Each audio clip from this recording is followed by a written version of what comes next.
বন্ধুরা দেখুন, আমি এখানে নিয়েছি আপনার এটাকে বলে পাথরকুচি পাতা, এইটা।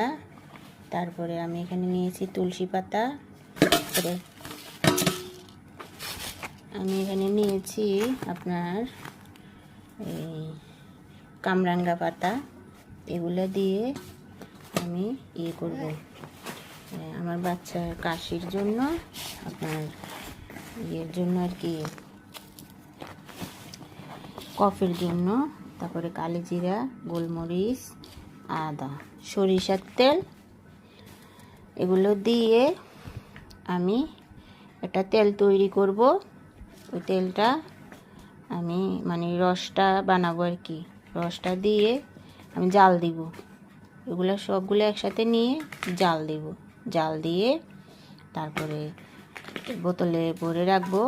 আপনার ও যতদিন কাশি আপনার কফ না যায় ততদিন খাওয়াবো ওকে, সকালে বিকালে আধা চামচ করে। তারপরে একটু মধু মিশিয়ে নিলে সাথে আরও অনেক ভালো হয়।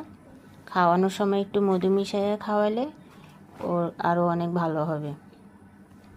তারপরে আবার একটু সামান্য একটু লেবুর রস, আধা চামচের অর্ধেক একটু লেবুর রস দিয়ে মিশিয়ে খাওয়ালে ইনশাল্লাহ কফ দূর হয়ে যাবে। তো এই হলো আমার আপনাদেরকে বলার। এগুলা পাতা, এখানে 3 জাতের পাতা, আপনার তুলসী পাতা, পাথরকুচি পাতা, তারপরে হচ্ছে এই কামরাঙ্গা পাতা।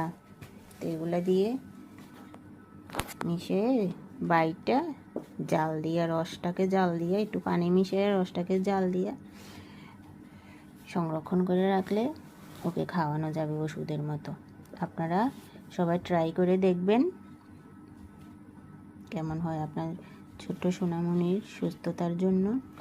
আমি মনে করি ওষুধ খাওয়াইতে খাওয়াইতে খাওয়াইতে খাওয়াইতে বিরক্ত হয়ে গেছি গাইস। ওষুধ খাওয়াইতে খাওয়াইতে বিরক্ত হয়ে গেছি বন্ধুরা। আপনারা সবাই শুনবেন, শুনে রাখবেন কথাটা। ওষুধ খাওয়াইতে খাওয়াইতে বিরক্ত হয়ে গেছি। আমার বাচ্চাটা বিরক্ত হয়ে গেছে ওষুধ খাইতে খাইতে, কিছুই হচ্ছে না। তো এখন আমি এগুলো সংরক্ষণ করছি। এগুলো দিয়ে আমি এই ওষুধটা বানাবো, ওকে খাওয়ায়া আমি দেখবো যে ওর কতটা উপকার হয় গাইস। তো আপনারাও চেষ্টা করবেন। এটা অনেক ভালো, অনেক ভালো, এটা আমি জানি, কারণ আমি একবার খাইছিলাম, তাই আমি জানি, তাই আমার বেবিটাকেও খাওয়াবো।